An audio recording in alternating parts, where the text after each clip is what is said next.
Katatapos lang ng maglolong Julio at Crispin na mag-orasyon sa harap ng altar. Kinuha ng matanda ang isang palangganang asin at naglakad palabas ng bahay. Sumunod naman sa kanya ang kanyang apo.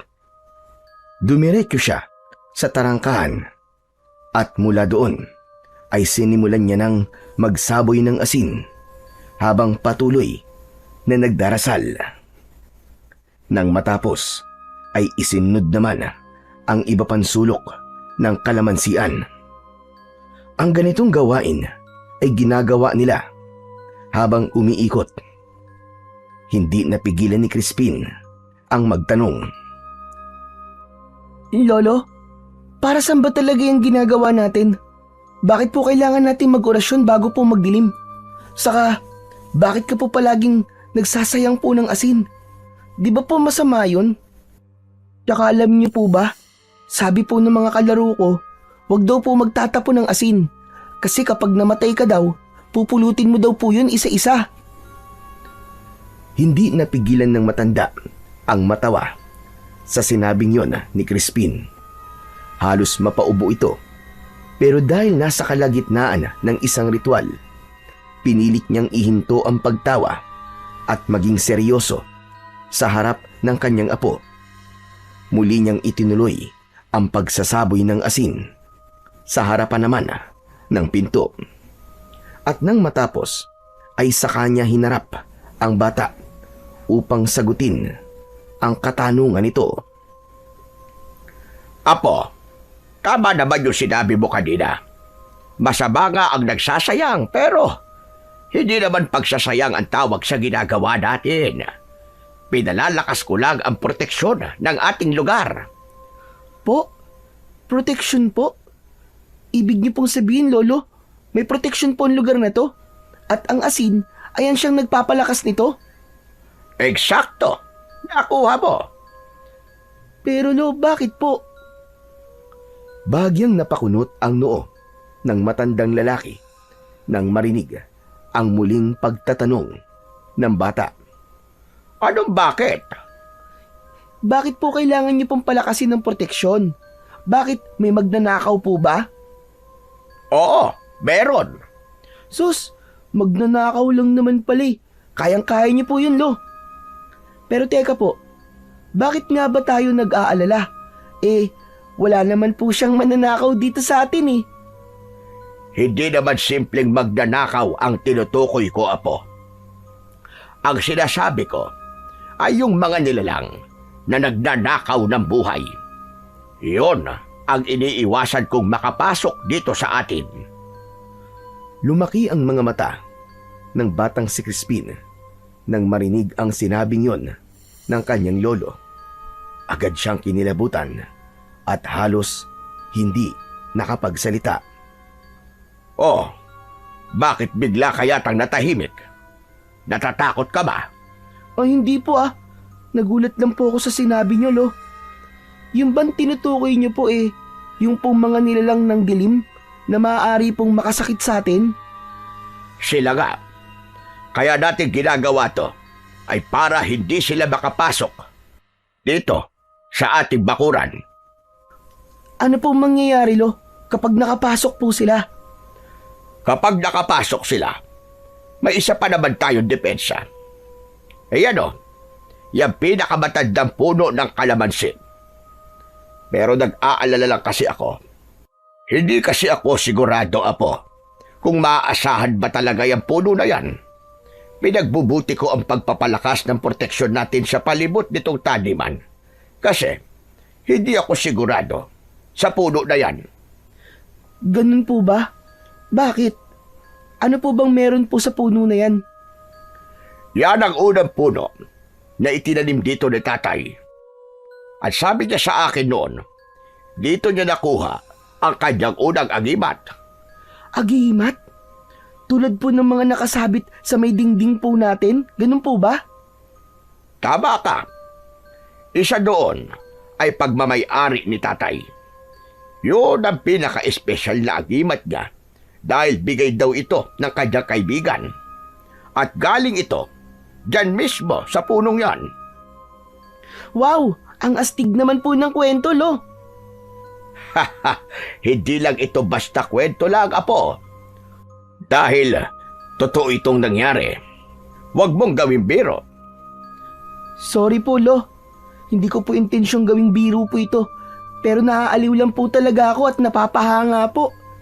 Parang ang astig-astig po kasi ng tatay niyo eh. Kayo po, ganun din po ba kayo, Lo? Mas magaling ang tatay ko kaysa sa akin. Hindi hamak.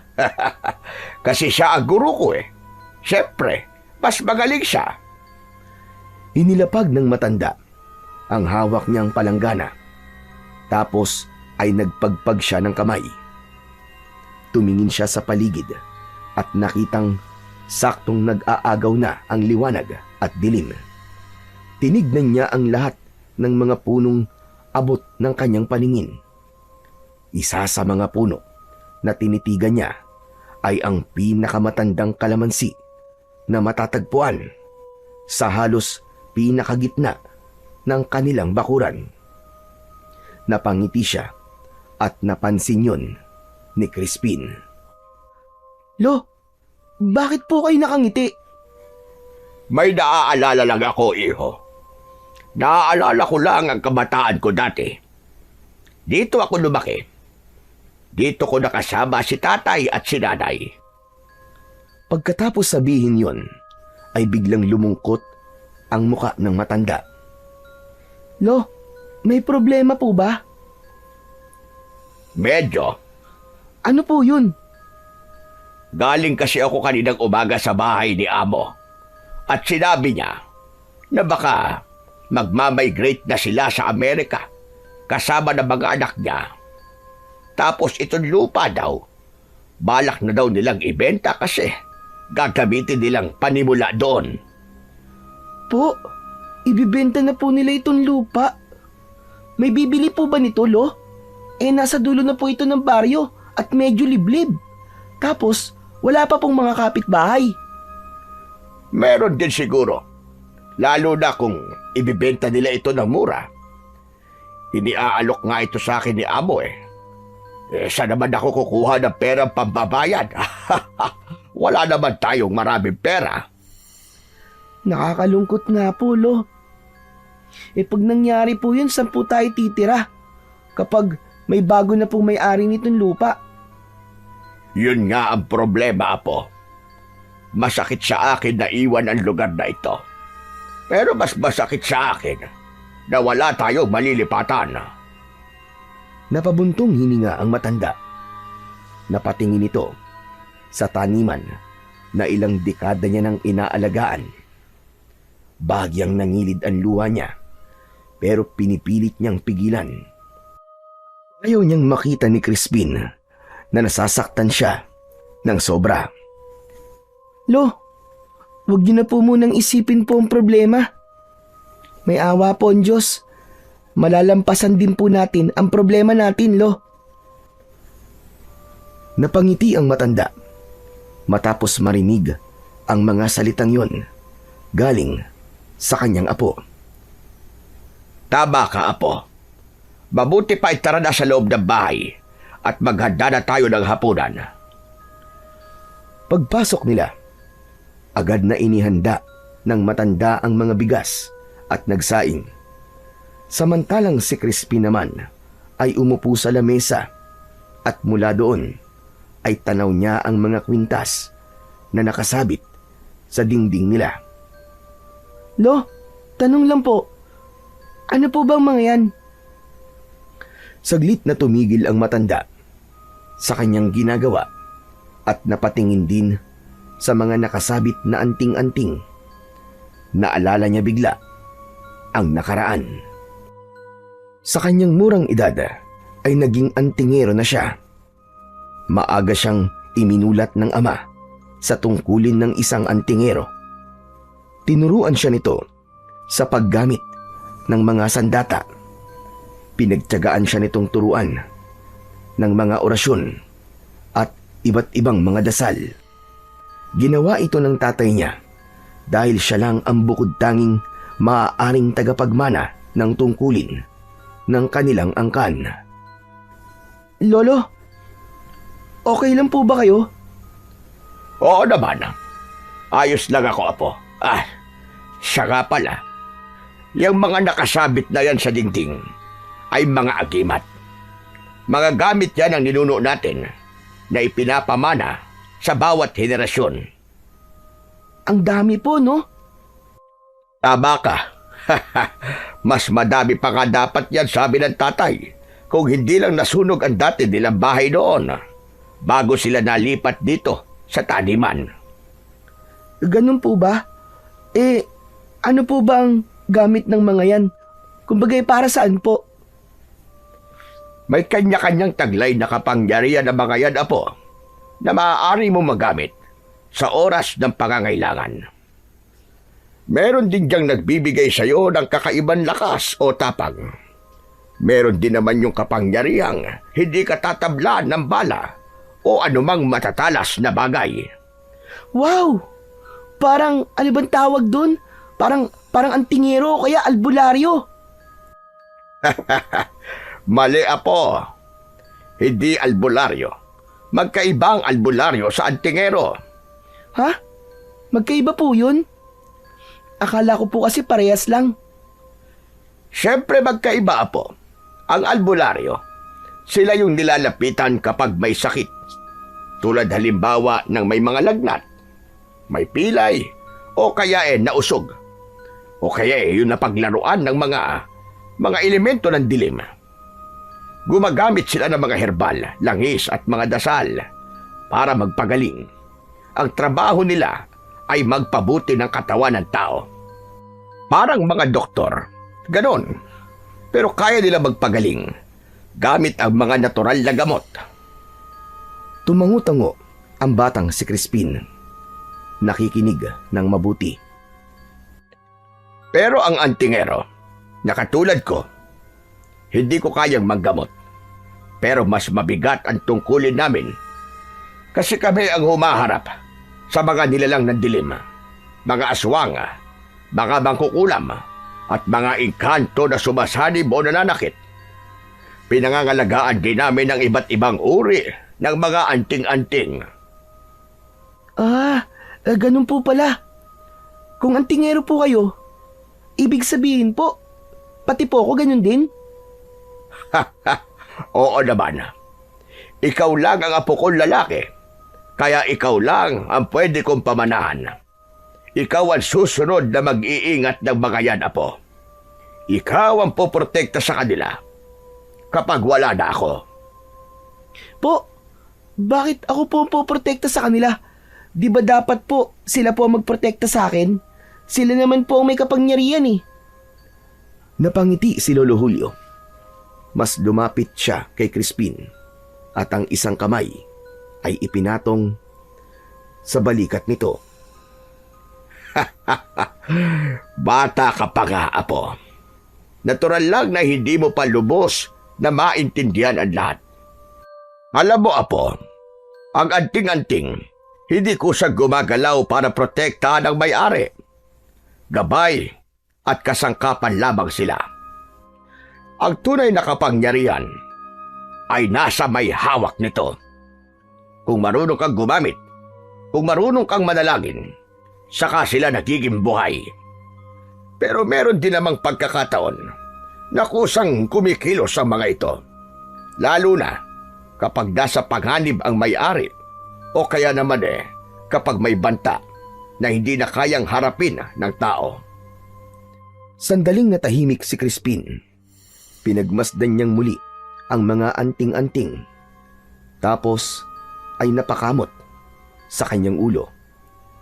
Teka, nakakalito naman po, Lolo. Hayaan mo, iho. Unti-unti na ipapaunawa ko sa iyo ang lahat. Napatitig si Lolo Julio kay Crispin. Isang ideya ang biglang pumasok sa kanyang isip. Tama. Siguro nga ay dumating na ang oras para turuan at ihanda na kita, po. Bilang tagapagmana ko.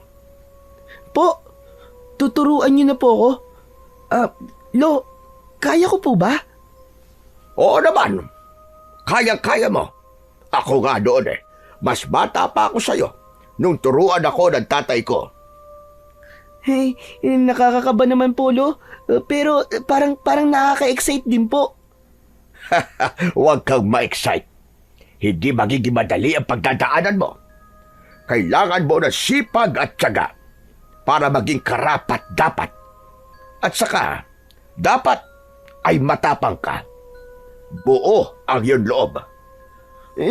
Matapang na po ako, Lo. Talaga ba? Oo naman po. Saka, hindi po ako takot sa multo at sa dilim, ano? Ako nga po ang pinakamatapang sa mga kaklase ko eh. Talaga lang Kung ganon, ay hindi ko na pala kailangan mag-alala. Kung matapang ka na, mamayang gabi ay gagawin na natin ang unang hakbang.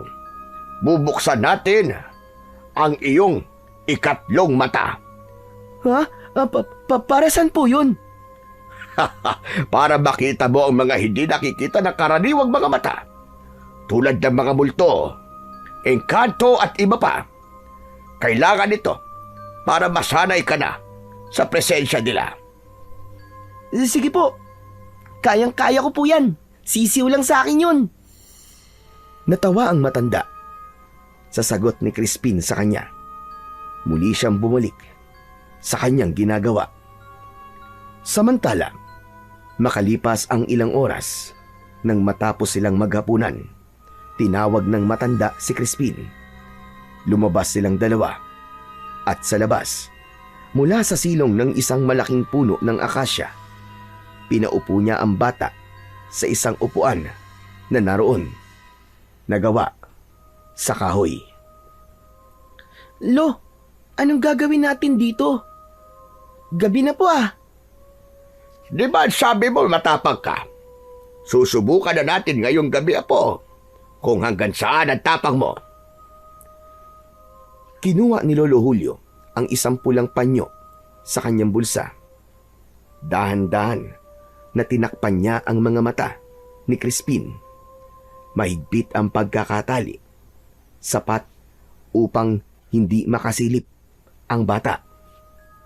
Samantala, habang nakapiring, naramdaman naman ni Crispin na lumayo ng bahagya ang kanyang lolo. May narinig siyang tunog na may naglalakad at tila may kinukuha mula sa isang lalagyan. Pagkaraan ng ilang sandali, bumalik ito at nagsimulang magsalita ng mabagal. Tulad ng dati, hindi na naman niya nauunawaan kung ano ang binabanggit ng matanda. Lo, ano po ba kasing ginagawa niyo? Kinakabahan na po ako eh. Nagsisimula na ako ng isang ritual, apo. Ritual? Para saan po, Lo? Para mabuksan ang iyong paningin. Lolo naman niloloko niyo naman po ako eh. Di naman po nakasara ang mga mata ko Saka nakakakita naman po ako. Hindi po ako bulag. Ang iyong ikatlong mata ang sinasabi kong bubuksan natin. Huwag kang matatakot, Kinuha ni Lolo Julio ang isang bote ng langis na may katas na dinikdik na dahon ng kalamansi. Ipinahid dito sa kanyang noo at saka muling nagdasal. Lo, ang asim po ng inilagay niyo. Huwag kang maingay. Tumahimik ka lang para mabilis na tayo matapos dito. Nanahimik si Crispin. Naghintay siya at hinayaan na lamang na gawin ng kanyang lolo ang nararapat nitong gawin. Crispin, kapag nabuksan na ang iyong mga mata, huwag kang tatakbo, Huwag ka ring pipikit. Harapin mo lang kung sino o ano ang mga makikita mo. Hindi umimik si Crispin. Bagamat may nararamdamang takot at kaba, hindi niya ito ipinapahalata sa matanda. Gusto niyang ipakita at ipagyabang na siya'y talagang matapang. Maya-maya pa, biglang natahimik ang paligid. Kasabay nito ay naramdaman niyang tila bumigat ang kanyang pakiramdam. Lo, Teka, ano po nangyayari sa akin? Bakit parang sumasakit po ang ulo ko? Normal lang yan. Tiisin mo lang. Nang maramdaman ni Lolo Julio na sapat na ang oras at mga orasyon na binanggit niya, hinipa niya ng marahan ang ulo ng kanyang apo at tinanggal na ang panyo na nakapiring dito. Sige na, Apo. Buksan mo na ang iyong mga mata. Pagdilat ni Crispin, tila ibang mundo ang bumungad sa kanya. Ang madilim na paligid ng kalamansian ay biglang nasinagan ng maliwanag na buwan. Sa kanyang paningin, may mga anyong parang usok at anino na gumagalaw sa paligid. Ngunit ang higit na ikinagulantang niya ay ang mga nakikitang iba't ibang uri ng multo, mga ligaw na kaluluwa at mga maligno na nagkukumpulan sa labas ng kanilang bakuran. Parang nagpupumilit silang makapasok. Subalit sa tuwing sinusubukan nila, napapaso sila at agad na nasasaktan. Kaya't napipilit ang umurong at tumakas. Napanganga siya at hindi makapaniwala. Biglang tumayo ang lahat ng balahibo niya. Kaagad siyang kumilos. Tumayo at nilapitan ang kanyang Lolo Julio. Agad siyang kumapit sa damit nito at nagtago sa likod. Lolo, natatakot po ako. Oh, akala ko ba hindi ka matatakot? Binabawi ko na po. Ayoko na po. Ang daming mumu. Yan na nga ba sinasabi ko eh.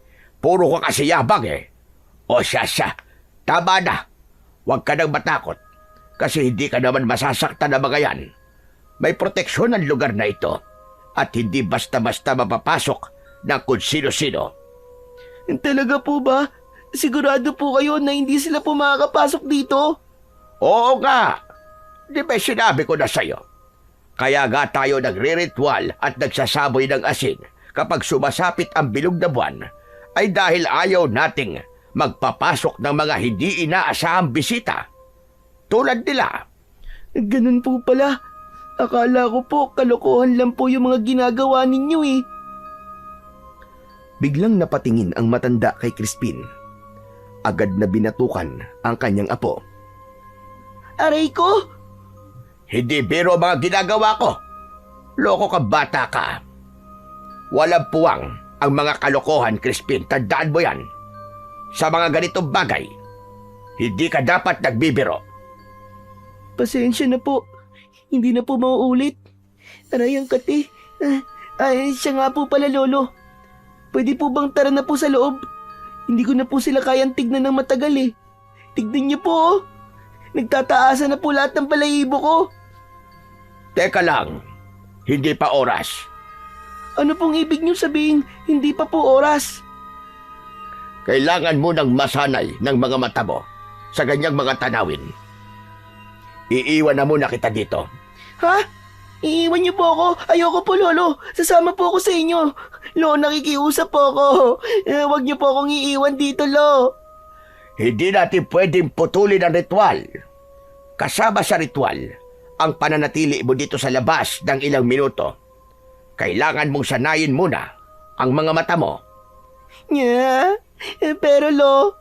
Walang pero-pero. Iiwan na kita dito. Walang duwag sa lahi natin. Tandaan mo yan, Crispin. Dahan-dahang tumalikod ang matanda. Naglakad na ito palayo sa bata at diretsyong pumasok sa kanilang kubo. Samantala si Crispin naman ay naiwan. Muling naupo sa upuan at muling tinignan ang mga nilalang na nasa labas ng bakuran. Napalunok siya. Pilit nagpapakatapang. Totoo pala sila. Totoo sila. Hindi sila katang-isip lang. Huwag kang matakot. Biglang napalingon si Crispin sa kanyang likuran nang may biglang nagsalita. Ngunit paglingon niya ay wala naman siyang nakita. Agad na nanayo ang kanyang balahibo at pakiramdam niya ay nanlaki din ang kanyang ulo. Sino yon? Ako! Kasabay ng malamig na hangin, ay naramdaman ni Crispin ang biglang pagbigat ng paligid. Unti-unting may lumabas na usok na kulay itim mula sa pagitan ng mga puno ng kalamansi. Mula doon ay dahan-dahang humuhugis ang isang napakalaking anino. Una niyang nakita ay ang paglitaw ng dalawang mata nito na tila kulay ginto. Diretsyong nakatitig sa kanya. Sumunod ay ang mahahabang bisig nito na balot ng makakapal na balahibo. Naglalakad itong palapit sa kanya. Ilang sandali pa ay tuluyang nabuo ang anyo nito sa mismong harapan na niya.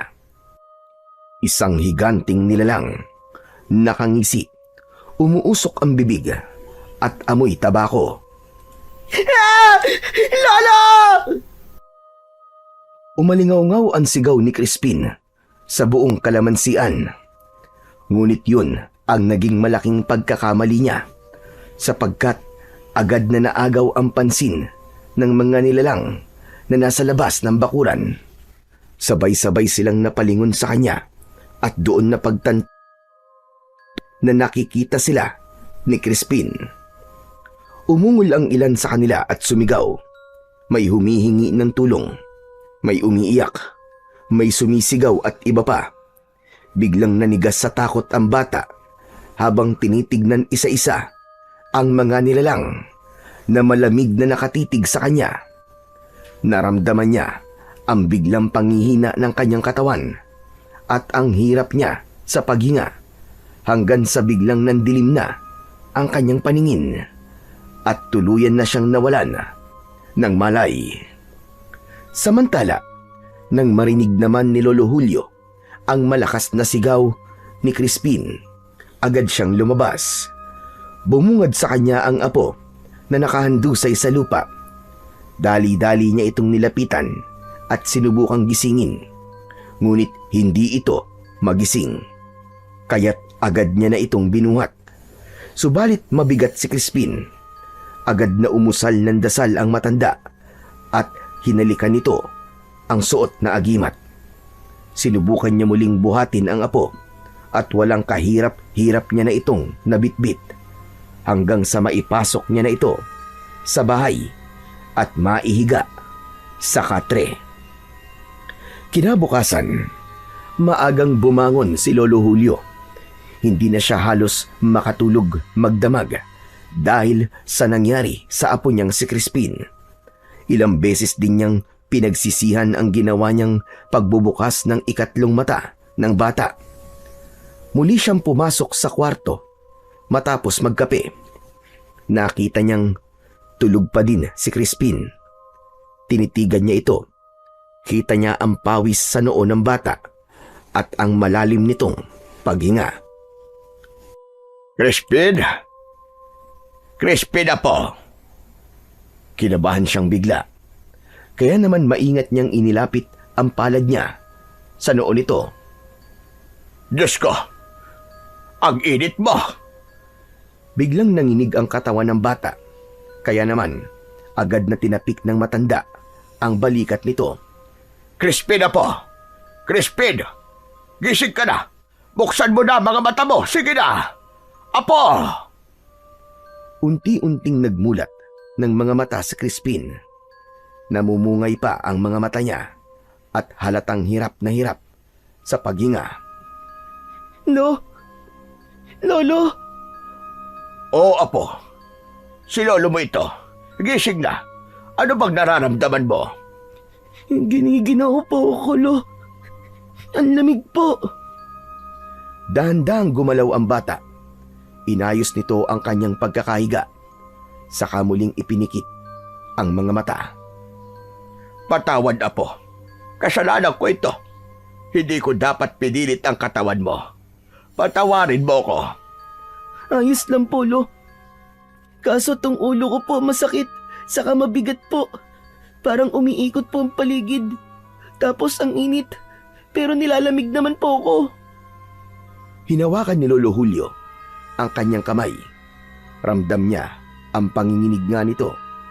Sandali niyang kinumutan ang apo bago ito muling kinausap. Hayaan mo, gagamutin kita. Pero sabihin mo sa akin, anong mga nakita mo kagabi?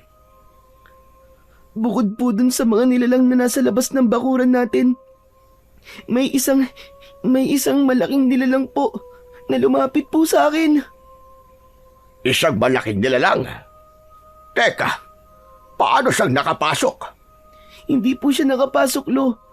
Doon po mismo sa bakuran natin siya nanggaling, hindi po sa labas. Teka, imposible. Wala akong nakikitang nilalang dito sa loob ng bakuran natin. Meron po talaga, Lo. Maitim siya, saka mabalahibo po ang katawan niya. Tsaka, amoy tabako po na mabaho. Isang kapre. Siguro po, Lo. Kapre nga po. Sinaktan ka ba niya? Hindi naman po, pero natakot lang po talaga ako nung lumapit po siya. Tapos ipinakita po sa akin ang tunay niyang anyo. Kaya po ako napasigaw eh. Tapos, yung mga nilalang po sa labas, lahat po sila tumingin po sa akin. Tapos, wala na. Hindi ko na po alam kung ano po nangyari.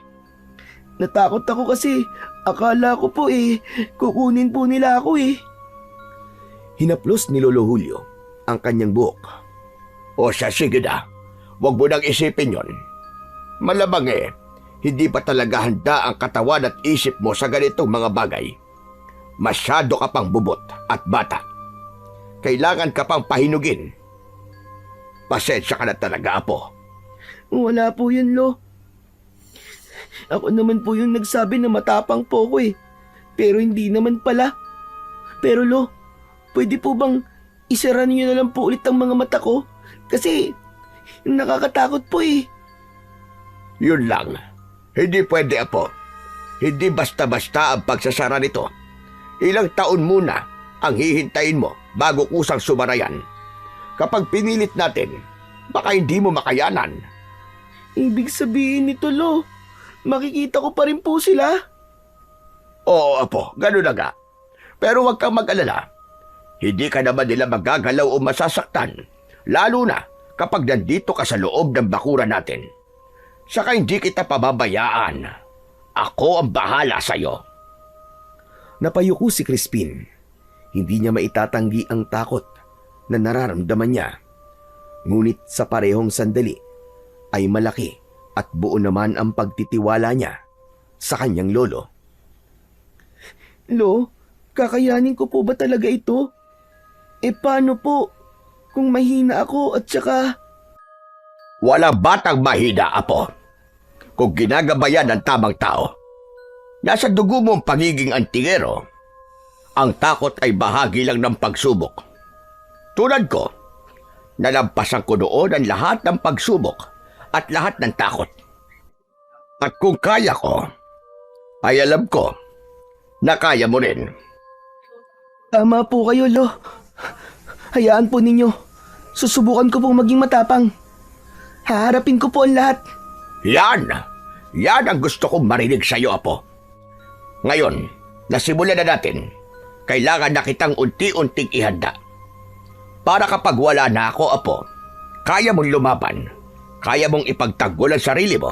At higit sa lahat, kaya mong ipagtanggol si ate mo at si amo. Si Ate Sofia? Oo, para sa ate mo. Teka, napapahaba na ang ating daldalan na. Iwan na muna kita at maghahanda lang ako ng gamot mo. Gamot? Akala ko po ba hindi kayo marunong gumamot? Kaya ko naman. Lalo na kung ang pagkakasakit ay hindi natural sa tao o yung mga sakit na galing sa sumpa ng mga nilalang. Yun ang kaya kong gamutin. O sige, sandali lang at kukunin ko lang. Tumayo na ang kanyang lolo at naglakad palabas ng silid nila. Ilang minuto ay bumalik itong may hawak na isang basong tubig. May bitbit din itong palanggana na may tubig. Nang makalapit ay inilapag niya ang mga ito sa lamisitang nasa tabi ng kanilang katre. May dinukot din siya sa kanyang bulsa, isang piraso ng puting kandila at tawas. Kailangan ko munang malaman kung bakit ka nilagnat at nagkasakit. Ikinuskus ng matanda ang tawa sa noo, dibdib at sa tiyan ni Crispin. Pumikit siya at sinimulang bigkasin ang mga orasyon ng paulit-ulit. Pagkaraan nito, inilagay niya ang tawas sa palanggana. Kasunod noon ay nagsindi siya ng kandila at itinapat yon sa tubig. Unti-unting natunaw ang kandila at nang tumigas ang patak nito sa ibabaw, unti-unting nabuo ang isang kakaibang hugis. Napailing si Lolo Julio at napabuntong hininga ng malalim. May nilalang na labis mong kinatakutan, kaya ka nilagdat. Totoo nga, isang kapre ang may kagagawa nito. Kung ganon, hindi sapat ang proteksyong ibinigay ko sa iyo kagabi. Mahina pa ang basbas mo. Kailangan ko pa yang palakasin. Ano pong ibig niyong sabihin, Lo? Ang ibig ko sabihin, mahina pa ang pananggalang ng iyong katawan laban sa bigat ng presensya ng mga nilalang ng dilim. Pero huwag kang mag-alala, Apo. Lilipas din yan. Kailangan lang natin na palakasin ang loob mo. At higit sa lahat, palakasin ang iyong katawan para agad kang makabawi. Agad na pinunasan ng matanda ang pawis sa noo ng kanyang apo. Pagkatapos ay ibinabad ng sandali ang palamuti o agimat ng suot niyang kwintas sa basong may tubig. Bumigkas siya ng isang orasyon at nang matapos ay iniabot ito sa bata. O heto, inumin mo ha. Makakatulong ito upang gumaling na ang lagnat mo. Magpahinga ka lang muna. Ako nang bahala sa lahat ng trabaho dito sa bahay. Dahan-dahang ininom ni Crispin ang tubig at nang matapos ay saka muling pumikit. Habang nakahiga ito ay patuloy siyang binabantayan ng kanyang lolo Julio. Patuloy ito sa pagdarasal at pag-oorasyon. At sa isip niya, kapag tuluyan ng gumaling ang apo, sisimulan na niya itong sanayin para sa mas mabibigat pang pagsubok na darating. Samantala, makalipas ang ilang sandali, narinig ni Lolo Julio ang paghinto ng isang tricycle sa harap ng kanilang bahay. Hindi niya agad pinansin yun dahil nakatuon ang tingin niya kay Crispin. Ngunit nang marinig niya ang isang pamilyar na tinig mula sa labas, ay agad siyang natigilan. Lolo Julio? Crispin! Nandito na po ako! Agad na tumayo si Lolo Julio at tinungo ang pintuan. Pagbukas niya ng pinto, bumungad ang nakangiting apo na babae. May dala itong bag at ilang supot ng mga pasalubong. Mano po, Lo? Kumusta po kayo? Ayos lang ako, Apo. Salamat at nakadalaw ka. Ang tagal din mula nung huli kang pumunta rito, ha. Pero bakit hindi ka man lang nagpasabi na ikaw ay darating? Sana man lang nakapaghanda ako. Nako, kaya nga hindi ako nagsabi kasi ayoko pong naaabala pa kayo. Gusto ko lang po kayong sorpresahin. Siya nga po pala. Asan yung makulit na bulinggit? Doon sa kwarto niya, nagpapahinga. Nilalagnat kasi. Halika, pasok ka. Nako, matutuwa yon kapag nakita ka niya. Mabilis na nagliwanag ang muka ni Sofia. Halatang miss na niya ang kapatid niya. Agad siyang pumasok, dala ang mga pasalubong niya para sa dalawa. Ay, kawawa naman si Bunso. Pero buti na lang nandito ako. Ako na ang bahala kay Crispin, Lolo. Nako, wag mo nang alalahanin ang kapatid mo. Ayos naman na siya. Kailangan lang niyang magpahinga. Napatingin niyo na po ba siya sa doktor? Ano ba kasi talaga nangyari? Ano kasi, kagabi, binuksan ko ang kanyang ikatlong mata. Ayun, natakot yata sa mga nakita niya. Ano po? Binuksan niyo po ang third eye niya? Lolo naman, bakit niyo naman po ginawa yun? Bata pa po siya, Lo. Hindi niya talaga kaya yun.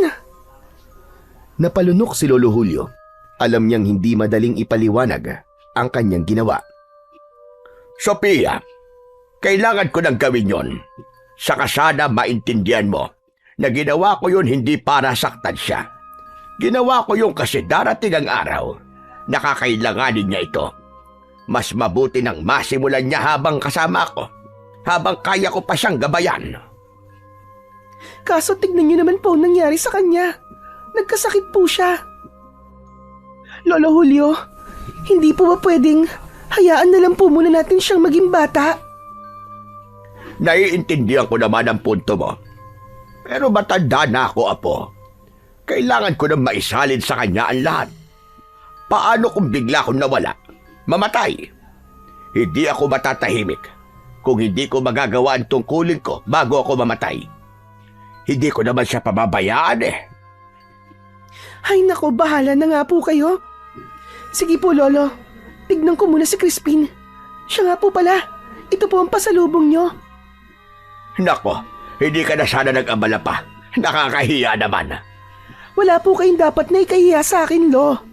Masaya po ako na nagagawa ko ang mga bagay na yan sa inyo. Kaya tanggapin niyo na po. Sige na.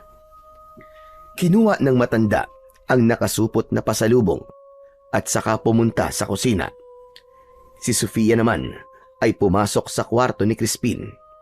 Naupo siya sa gilid ng katre. Crispin? Andito ang ate. Dahan-dahang iminulat ni Crispin ang kanyang mga mata nang marinig ang tinig ng kanyang kapatid. Agad itong ngumiti nang makita ang maamo at magandang muka ni Sofia. Nandito ka, ate? Oo, nandito ako, Crispin. Bakasyon muna ako dito ng mga ilang araw. Kaya ako na muna ang bahalang mag-alaga sa'yo. Gusto mo bang kumain? May dala akong espesyal na tinapay para sa'yo. Silvanas, di ba paborito mo yon? Opo ate, ang tagal ko na pong hindi nakakatikim nun eh. O sige, sandali lang at kukunin ko. Naku, magugustuhan mo yon. Kasi espesyal ang pagkakagawa nun. Masarap at tamang-tama lang ang tamis. Sige po ate, salamat po. Lumabas si Sofia sa kwarto at nagtungo sa kusina. Kumuha siya ng platito, 2 piraso ng silvanas at inilagay ito sa platito. Nanguha din siya ng baso at nilagyan yun ng tubig, saka pinigaan ng kalamansi. Pagbalik niya ng kwarto, ay dala niya na ang isang maliit na tray. Nakangiti siya habang lumalapit sa kanyang kapatid. Maingat niyang inilagay ang tray sa lamisita at naupo sa tabi ni Crispin. Oh, heto na bunso, tikman mo.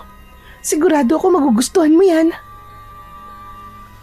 Maingat niyang isinubo ang isang maliit na piraso ng tinapay sa kapatid niya na medyo nangihina pa din. Dahan-dahan namang ngumuya si Crispin at sa bawat kagat ay makikita ang pagliwanag ng kanyang muka. Wow, ang sarap talaga ate. Ang tamis. Salamat po ate ah. Ngumiti si Sofia at marahang pinunasan ang gilid ng labi ng kapatid gamit ang maliit na panyo. Inihanda niya ang isa pang piraso ng tinapay at muling maingat na isinubo kay Crispin.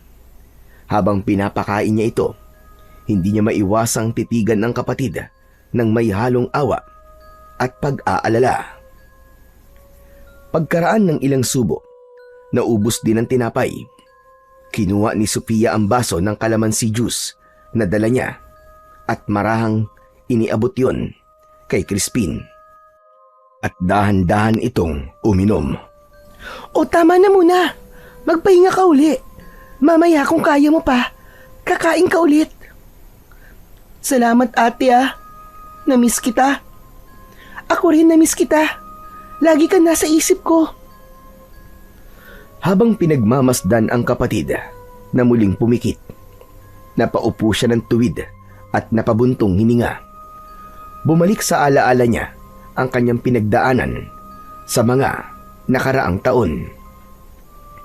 Umalis si Sofia sa kanilang bayan upang makipagsapalaran para sa kanyang pangarap Nais niyang makapagtapos ng pag-aaral, ngunit nang pumanaw ang kanilang mga magulang, alam niyang hindi kakayanin ni Lolo Julio na pag-aralin pa siya.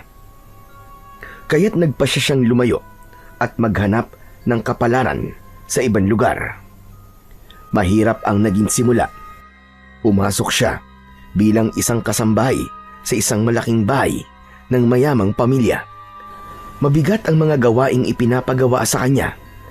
Paglilinis, pagluluto, pati ang pag-aalaga sa mga bata. Ngunit tiniis niya ang lahat ng yun, alang-alang sa kanyang pangarap at para sa natitirang pamilya niya, sina Lolo Julio at Crispin.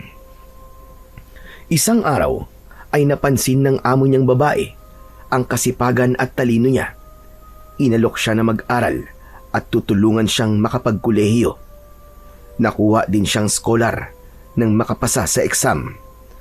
At doon nagsimula ang bagong yugto ng kanyang buhay. Pinagsabay niya ang trabaho at pag-aaral. Umaga nagtatrabaho siya sa bahay at sa gabi naman siya pumapasok sa eskwelahan. Hindi naging madali. Maraming gabi na halos wala siyang tulog dahil sa dami ng kailangang gawin. Ngunit sa tuwing naiisip niya si Crispin, doon siya humuhugot ng lakas.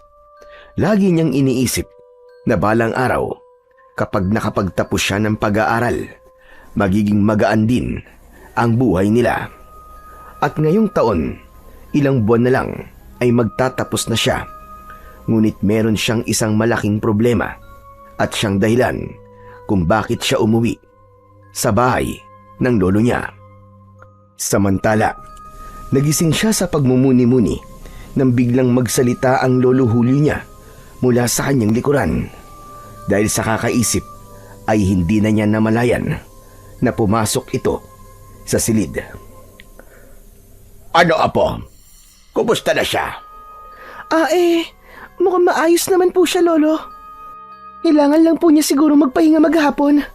Tignan niyo, nakatulog na po siya ulit. Tama ka. Pero magiging maayos naman yan. Maya-maya lang. Napainom ko naman na ng gamot at nadasalan ko na ng orasyon. Kaya huwag ka na masyado mag-alala. Sige po, Lo. Salamat po sa pag-aalaga po sa kapatid ko. Hindi ko kayo pababayaan. Yan ang pangako ko sa mga magulang ninyo. Ikaw, kumusta ka?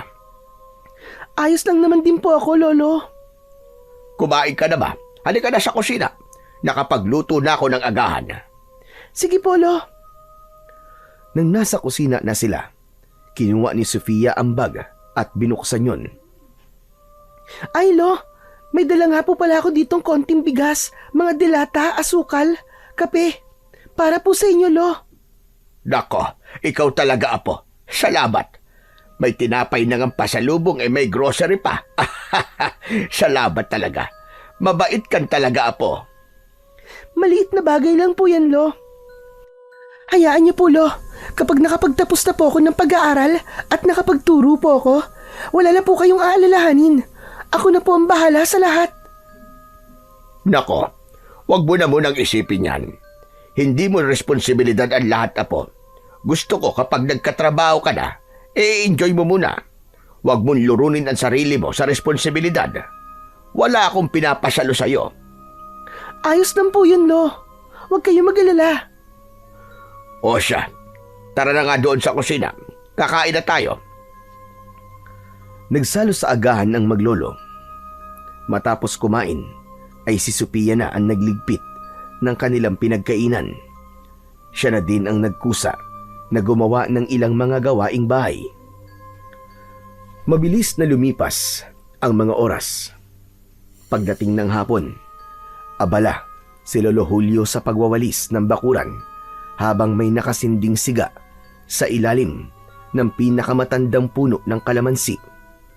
Maingat naman si Sofia na naglalagay ng dagdag na tuyong dahon upang makontrol ang apoy, upang tama lang ang usok. Ginagawa nila ito para maitaboy ang mga lamok at mga kulisap na naninira ng mga bunga ng kalamansi.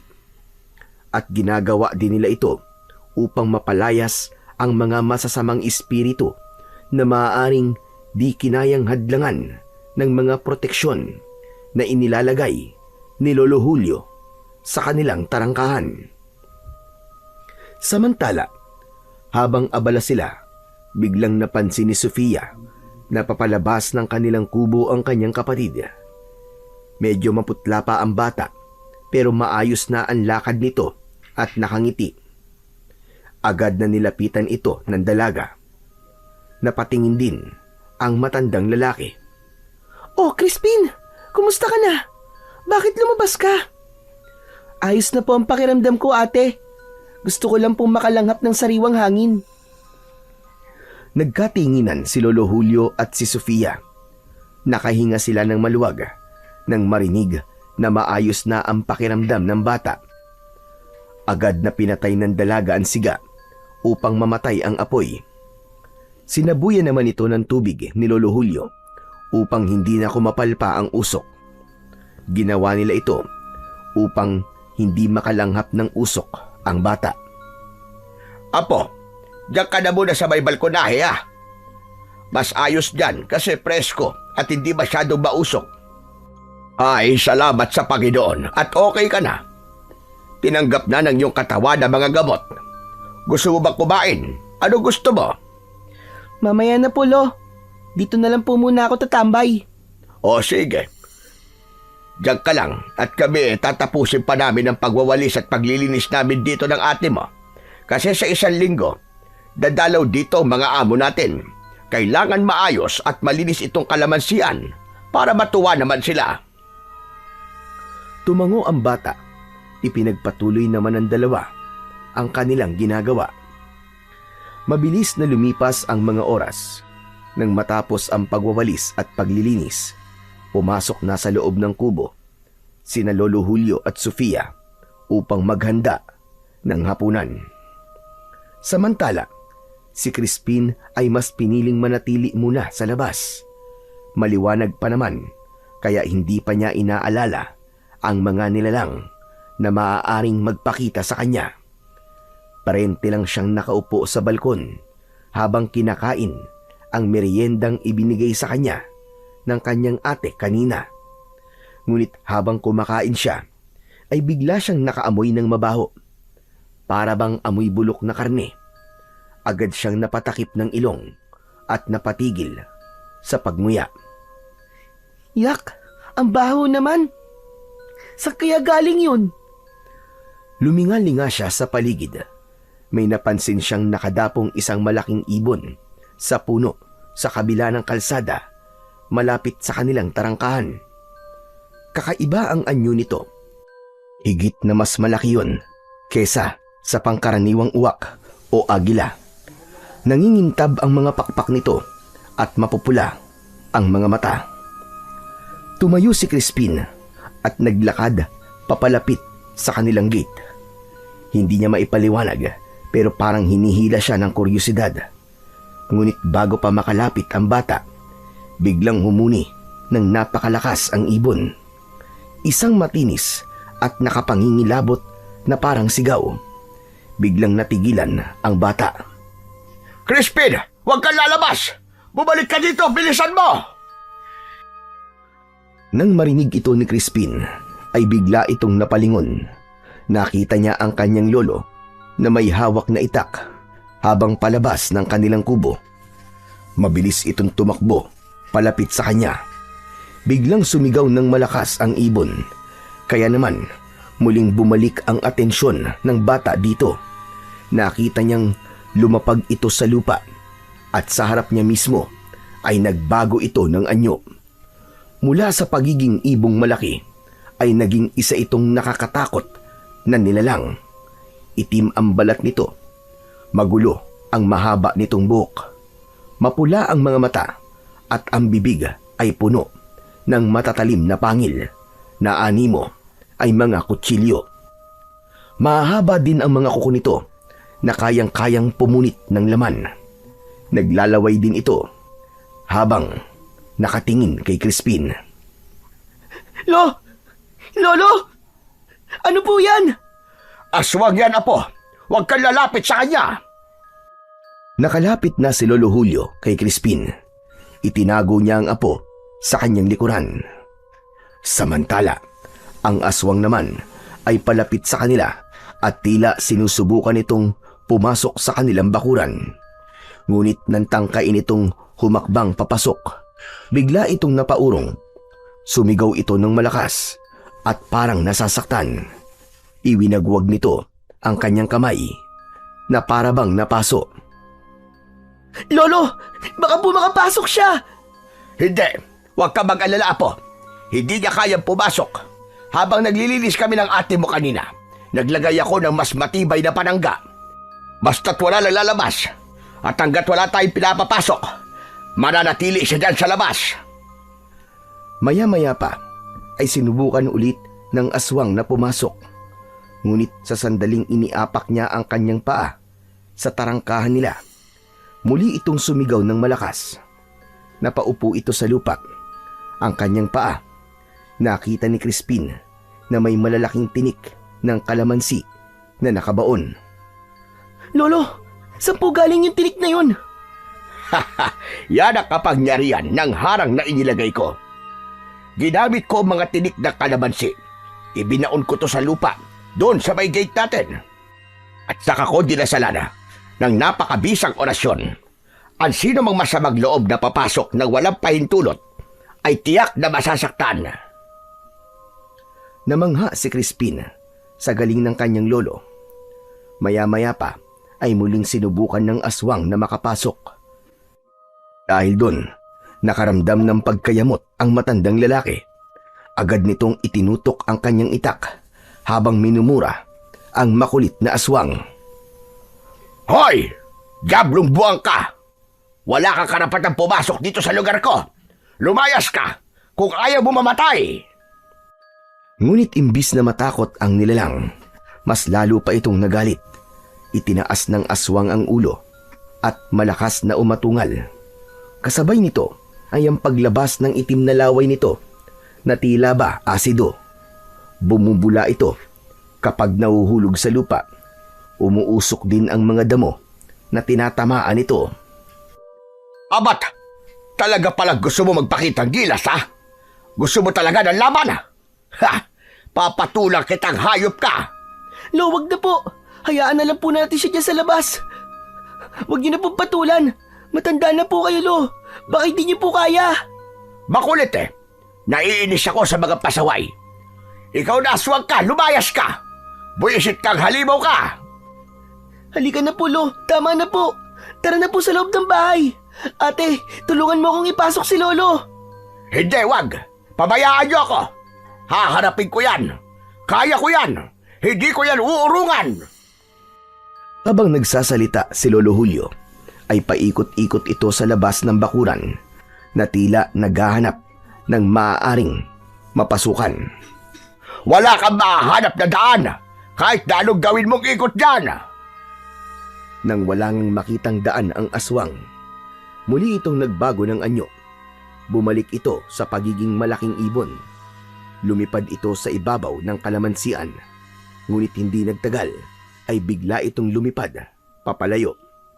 Nakahinga ng maluwag si Crispin. Ay, salamat. Lolo, umalis na po siya. Anong nangyari? Mas malakas ang kapangyarihan ng harang natin sa itaas, apo.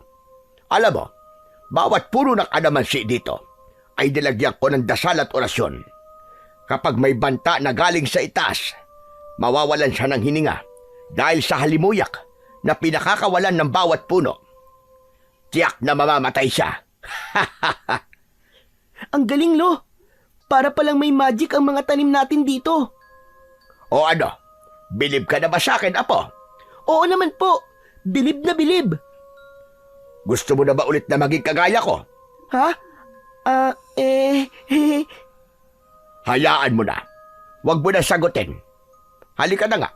Pumasok na tayo sa loob. Sabay sila na bumalik sa loob ng bahay. Nakita nila si Sofia na nakaupo. Tulala at hindi nagsasalita.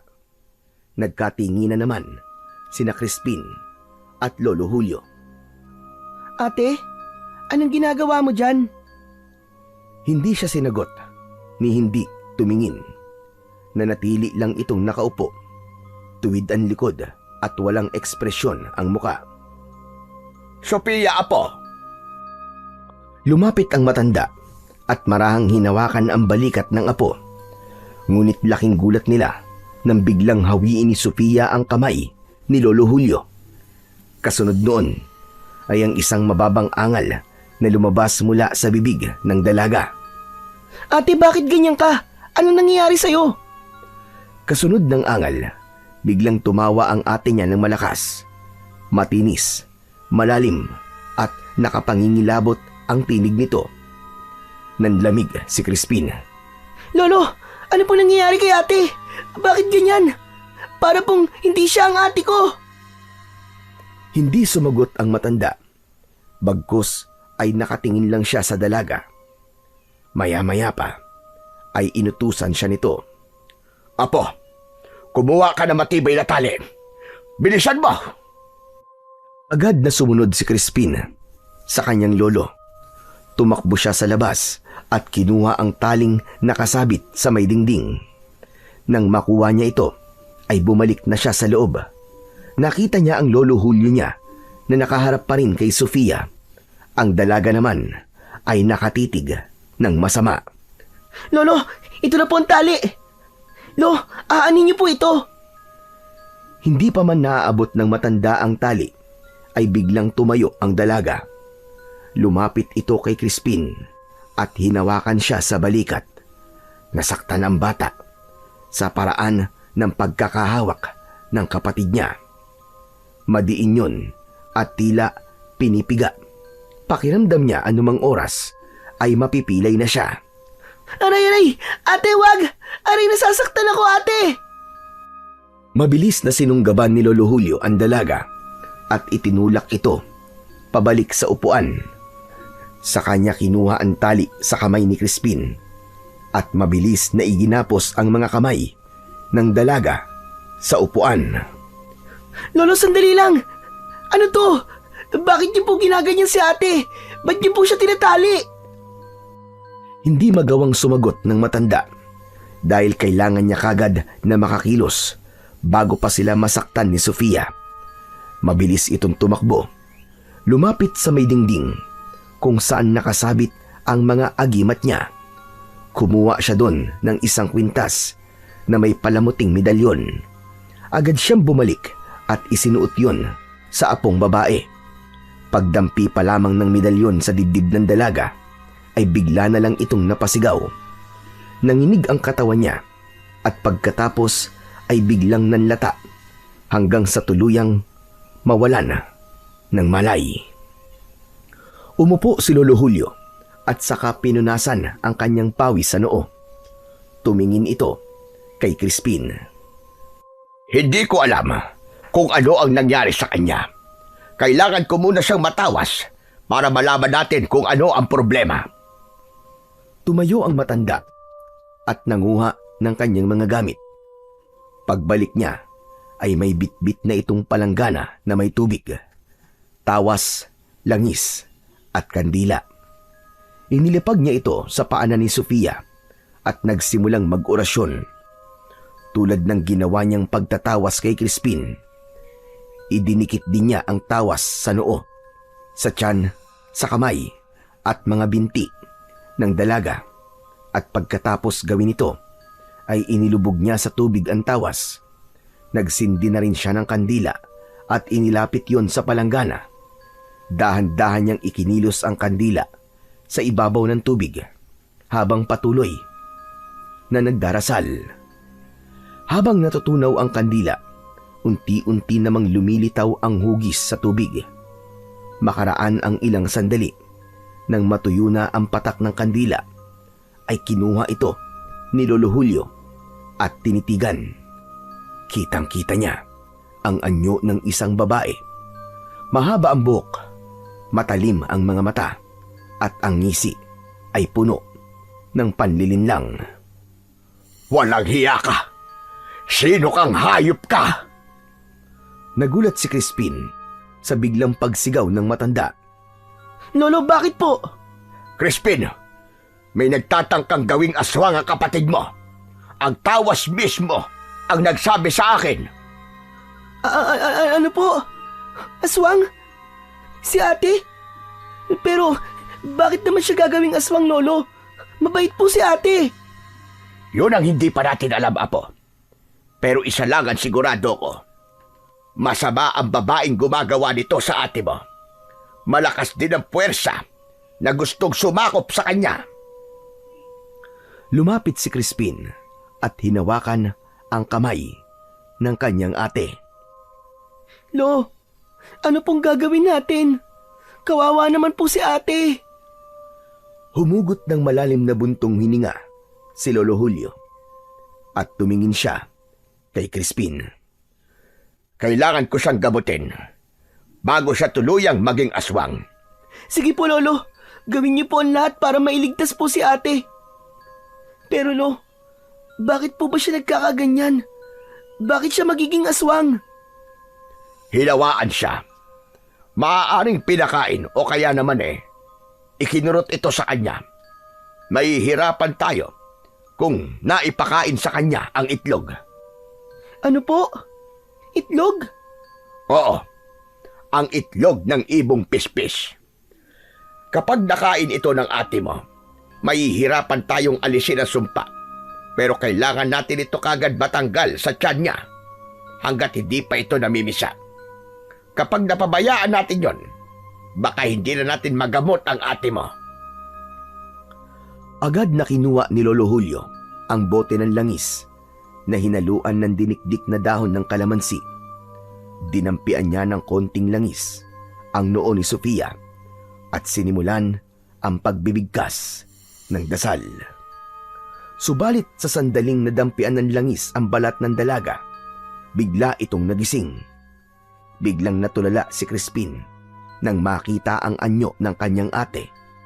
Tulad ng aswang na nakita nila kanina, mapulang-mapula din ang mga mata nito. Matalim ang kanyang mga titig. Ilan mo ako, matanda ka! Akin ang katawan ng apo mo! Akin ang katawan ito! Nagulat si Crispin dahil iba na rin ang boses ng kanyang ate. Naging mas matapang at magaspang kung magsalita. Ang boses ay tila boses ng isang demonyo na nasa pinakailalim ng lupa. Samantala, si Lolo Julio naman ay hindi nito pinansin ng apo.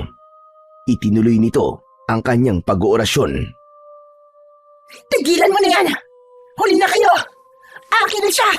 Akin siya! Hindi mo makukuha ang apo ko! Lumayas ka sa katawan niya, demonyo ka! Biglang umangat ang katawan ng dalaga sa upuan. Tila may malakas na puwersang humihila dito pataas at sinusubukan itong makawala sa pagkakagapos. Mabilis na naglakad ang matanda patungo sa dingding kung saan nakasabit ang iba pa niyang mga gamit. Dinampot niya ang isang buntot ng page. Pagbalik niya ay walang pag-aalinlangan niyang hinagupit ito ng latigong page. Tigilan mo yan! Tigilan mo yan! Susunog ako! Tumigil ka! Ngunit hindi siya pinakinggan ni Lolo Julio. Muli nitong hinampas ng buntot ng pagi ang dalaga. Kasabay nito ay nagpatuloy siya sa pagbigkas ng dasal. Sa bawat hampas ay lalong lumalakas ang sigaw ni Sofia. Pinipilit niyang makawala, ngunit dahil maigpit ang pagkakatali, hindi siya makaalis o makalaban ng gusto. Crispin! Crispin, tulungan mo ko! Biglang napatitig ang bata nang marinig na humihingi ng tulong sa kanya ang kanyang ate. Lolo! Lolo, tama na po! Nasasaktan na po si ate! Huwag kang palinlang! Hindi na yan ang ate mo! Pero Lolo... Hindi si Sophia nasasaktan, kundi ang espiritu na sumasakop sa kanya. Kaya wag mo akong pigilan! Muling pinalo ng matanda ang hita ni Sofia. Galit na galit ang mga mata ng dalaga. Naging mas mapula at mas nakakatakot. Hindi! Hindi mo ako mapapalayas! Malakas ako! Hindi ako aalis! Akin ang katawan na ito! Buwisit ka! Bakit mo ba ito ginagawa? Ano bang kasalanan ng apo ko sa'yo?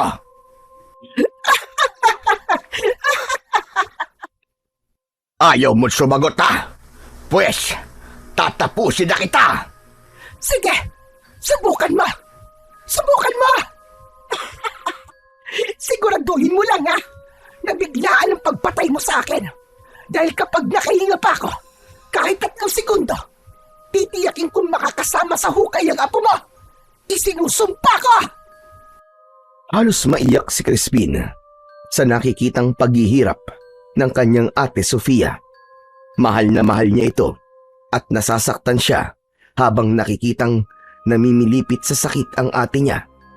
Kahit pasabihin ng kanyang lolo na hindi ito ang nasasaktan sa mga palo ng latigo. Naging paulit-ulit pa ang paghampas at pagdarasal hanggang sa isang malakas na sigaw ang lumabas mula sa bibig ng dalaga. At habang sumisigaw ito, muling dinampot ng matanda ang langis na may halong kalamansi. Ibinuhos niya ito sa ulo ng dalaga. Nagpupumiglas ito.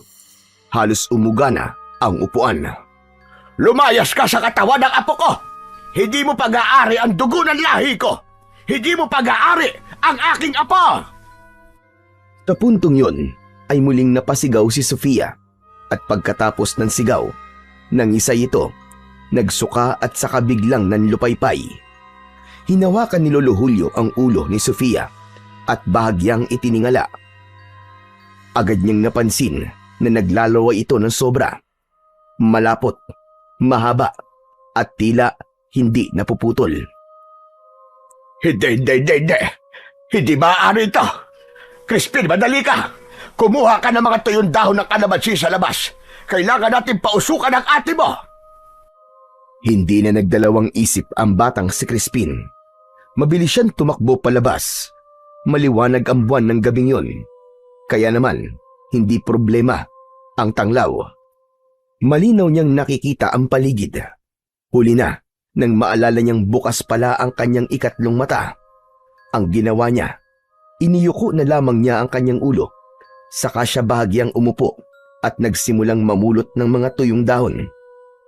Medyo nahirapan siyang mag-ipon dahil kakalinis lang ng kanyang ate at lolo ng bakuran at ilalim ng mga puno ng kalamansi. Ganun pa man, ay ipinagpatuloy niya ang kanyang ginagawa. Isa-isa niyang pinulot ang lahat ng kanyang mga nakikitang dahon. Ngunit maya-maya pa ay may narinig siyang isang malakas na kalabog sa kanyang likod. Dahan-dahan siyang lumingon. Nang makita niya kung ano ito, ay halos matumba siya sa gulat. Muling nagpakita sa kanya ang kapre at diretso itong nakatingin sa kanya. Sa sobrang takot ay muntik na naman siyang himatayin, ngunit biglang nagsalita ang kapre. Huwag kang matakot, bata. Wala akong masamang pakay.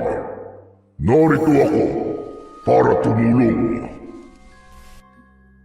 Nanlaki ang mga mata ni Crispin. Natatakot pa rin siya at halos manginig ang kanyang mga kalamnan. May dala akong bagay na makakatulong sa kapatid mo. Ibuka mo ang iyong mga kamay. Dahil sa kaba ay hindi malaman ni Crispin ang gagawin. Napatingin na lang siya sa malaking nilalang. Kinakabahan na baka kapag tumanggi siya ay magalit ito sa kanya. Kaya't dahan-dahan niyang iniunat ang kanyang mga kamay na nanginginig pa rin. Mula sa palad ng kapre, may inihulog itong tila pinong pulbos. Kulay kayumanggi ang kulay nito. Makinig ka. Ihalo mo ito sa kanyang inumin. Huwag kang mag-alinlangan. Kapag ininom niya ito, mailalabas niya ang sumpa ng aswang sa kanyang katawan. Nang matapos ay nag-angat ng tingin si Crispin, pero sa isang kisap mata, biglang naglaho ang kapre. Niwala itong iniwanang anumang bakas. Tumayo siya at muling tumakbo. Halos matisod pa siya sa pagmamadaling bumalik sa loob ng bahay. tangan-tangan ang pulbos. Pagpasok niya ay agad siyang tinanong ng matanda. O ano, Apo? Nasaan ang pinapakuha ko sa'yo? Tubalit hindi niya sinagot ang kanyang lolo. Bagkos ay dumiretso ito sa kusina upang kumuha ng isang basong tubig. Inilagay niya doon ang pulbos. Kusa naman itong natunaw. Naging parang ordinaryong tubig na lang ito sa paningin. Nang matapos, ay kagad na lumapit siya sa kanyang ate Sofia. Ipapainom na sana niya ang tubig, ngunit pinigilan siya ng lolo niya. Crispin, sandali iho. Ano ba ang plano mong gawin? Gumawa po ako ng gamot niya, Lolo. Ano ka mo? Kumunot ang noo ng matanda nang marinig ang sinabing yun ng kanyang apo. Dinikitan siya ng matanda at kinuha ang baso. Inilapit niya ito sa kanyang ilong at bibig. Tumingin siya sa apo. Kita sa mukha niya ang labis na pagdududa. Sigurado ka bang gamot ito? Saan mo ba ito nakuha? Sandaling hindi sumagot si Crispin. Kinakabahan siyang aminin sa matanda na kapre ang nagbigay ng pulbos. Ganun pa man, pinili niya muna ang magsinungaling. Basta po, Lolo, mabisa po to. Sigurado ako na ito po magpapagaling kay ate. Saglit na natahimik si Lolo Julio at napatingin sa mga mata ng apo. Ibinalik niya ang baso kay Crispin. Kung yan ang paniniwala mo, sige, subukan natin. Dahan-dahan, inilapit ni Crispin ang baso sa labi ng kanyang ate. Pagdampi pa lang ng tubig, biglang nagsuka na ang ate niya.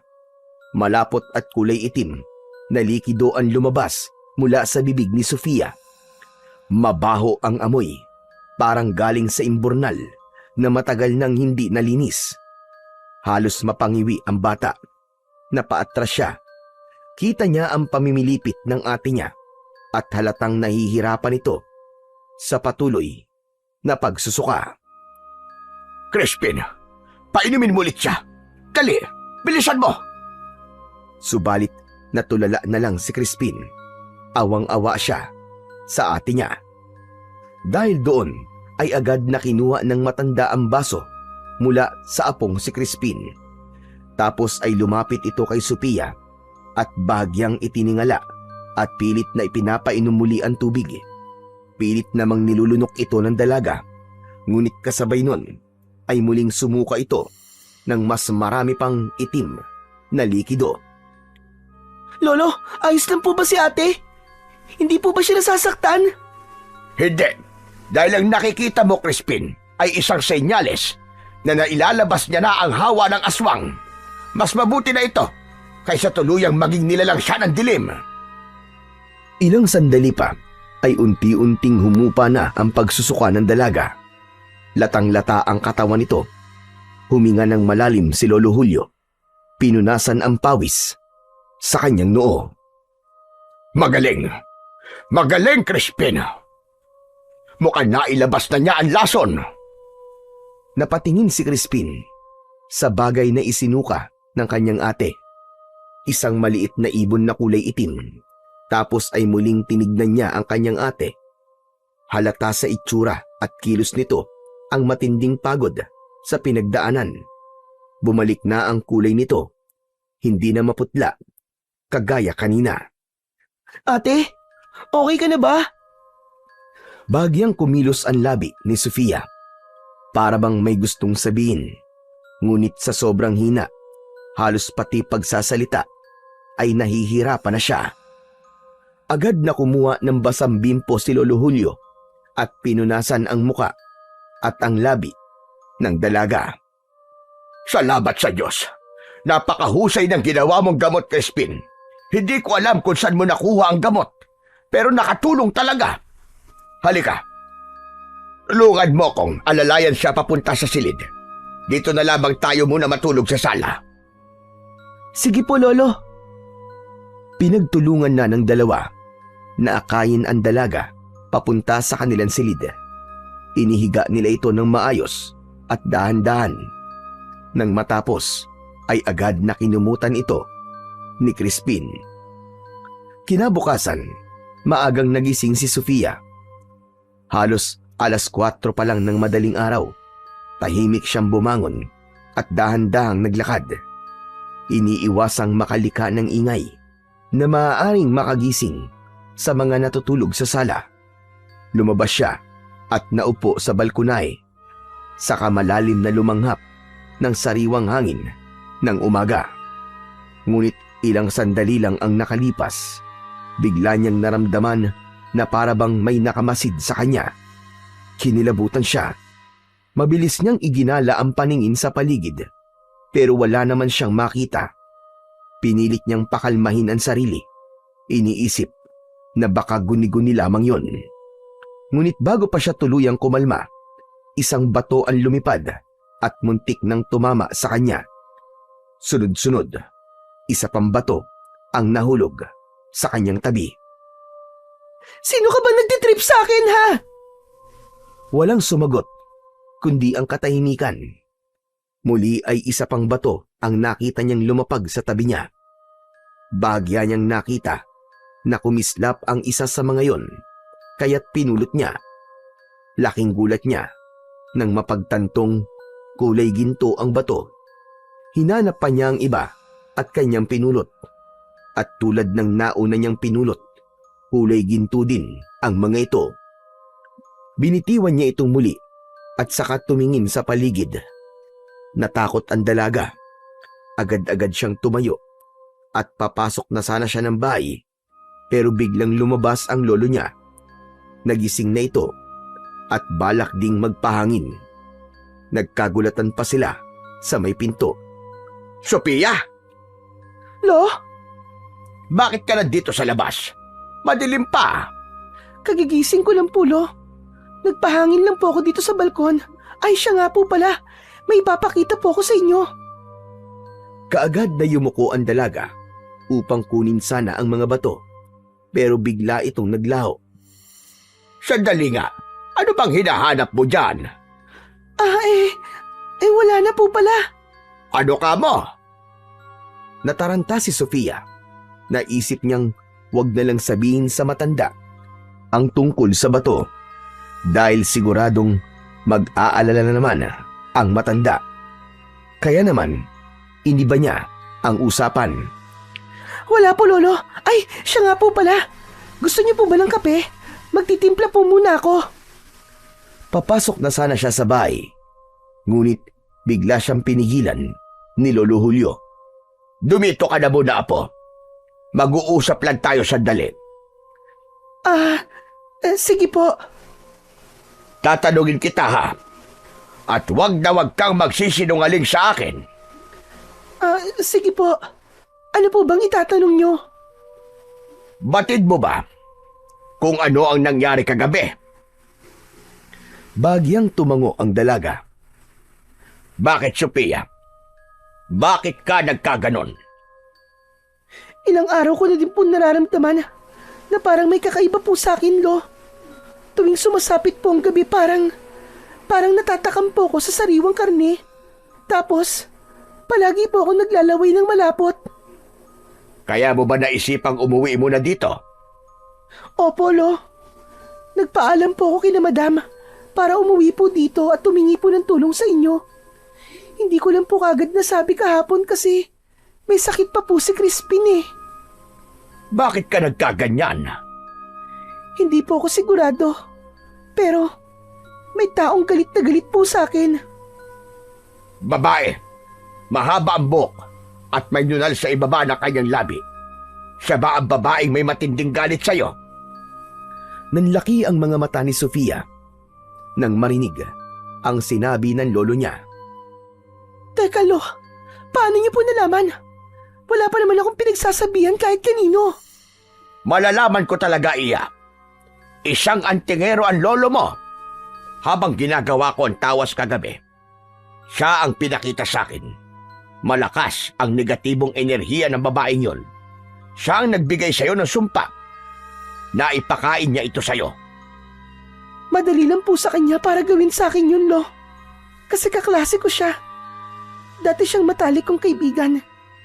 Hindi ko nga alam na galit pala siya sa akin. Na tinitira niya ako patalikod at pinag-iisipan ng masama. Ang iniisip niya kasi, inaagaw ko raw ang nobyo niya. Pero hindi po yun totoo, Lo. Wala po akong balak na gawin yun. Naniwala lang siya sa chismis na nagpapaligaw daw ako. Wala namang ganun. Yun na nga mahirap, Ihay. Minsan ang chismis, kahit walang katotohanan, nagiging mitya ng kasamaan. Lo, hindi ko naman po talaga kasalanan eh. Hindi ko po siya inagawan. Siya lang po talaga nag-iisip nun. Pero bakit ganito? Bakit kailangan niya akong gantihan ng ganito kabigat?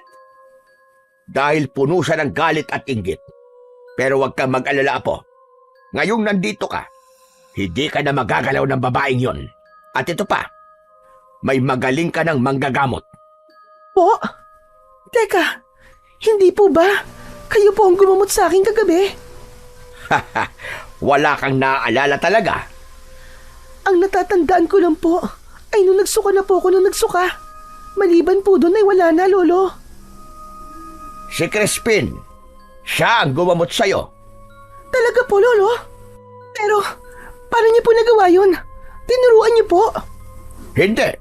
Ang totoo niyan, hindi ko alam kung anong klaseng gamot ang ibinigay niya sa'yo. Sa una, parang ayaw ko sanang ipainom sa'yo. Pero nang makita ko ang determinasyon sa kanyang mga mata, hinayaan ko na siya. Mukhang lumalabas na ng kusa sa kanya ang pagiging antingero, Lolo. Hindi ako sigurado, pero baka nga. Lolo, magaling na po ba talaga ako? Talaga po bang napagaling na po ako ng kapatid ko? Magaling ka na. Sigurado ako ron, dahil naisuka mo na ang lason. Wala ka nang dapat ipag-alala, Iha. Ay siya nga pala. Palitan natin yung suot mong medalyon. Heto ang isuot mo. Teka, sa inyo po medalyon na to ah. Bakit niyo po binibigay sa akin? Hayaan mo na. Mas mabisa kasi yan. Mas malakas kaysa rito. Sapat ang proteksyon niyan para hindi ka na muling mabiktima ng aswang na yon. Paano naman po kayo? Magsusuot na lamang ako ng iba mamaya. Salamat po, Lolo. Salamat po ng marami sa inyo ni Crispin. Niyakap ni Sophia ang kanyang lolo. Ngunit ilang sandali lang ay biglang kumalas ang matanda. Nakakunot ang noo nito habang nakatingin sa puno na nasa kabilang kalsada. Nakita niya ang 2 bola ng apoy sa itaas ng isang puno. Sophia, pumasok ka muna sa loob. Bakit po, Lolo? Ano po ba yun? Huwag ka na magtanong, pumasok ka na. Mukhang hindi pa tapos ang laban natin.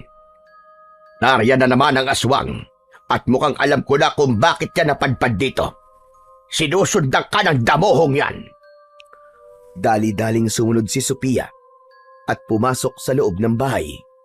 Nilingon pa niya saglit ang puno at nakita nga ang kakaibang liwanag. Mabilis niyang isinara ang pinto. Samantala, hindi kumurap si Lolo Julio habang nakatitig sa puno. Walang hiya ka! Ayaw mong tigilan ang apo ko! Demonyo ka! Samantala, sa loob ng bahay ay nagising naman si Crispin. Nakita niya ang ate niya na tila takot na takot at nakatingin lang sa pintuan. Ate, bakit? Ano yun? May nakita si Lolo. Doon sa labas. Parang pulang liwanag sa may puno. Sabi niya aswang daw yun. Pinapasok niya ako dito sa loob. Maya-maya pa ay narinig nila ang malakas na boses ng kanilang lolo. Kung akala mo'y makukuha mo ulit ang apo ko, nagkakamali ka, demonyo ka! Huwag kang aalis dyan! Magtutuos tayong dalawa! Sa loob ng bahay ay hindi mapakali si Crispin. Nag-aalala siya para sa kanyang lolo. Teka, sandali. Kakalabanin ni Lolo ang aswang, ate. Baka kung anong mangyari kay Lolo, matanda na siya. Hindi mapakali sa loob ng bahay ang bata. Maya-maya ay may biglang napansin siya sa mga hanay ng mga nakasabit na agimat at mga medalyon. Isa sa mga ito ang tila kusang gumagalaw kahit wala namang hangin.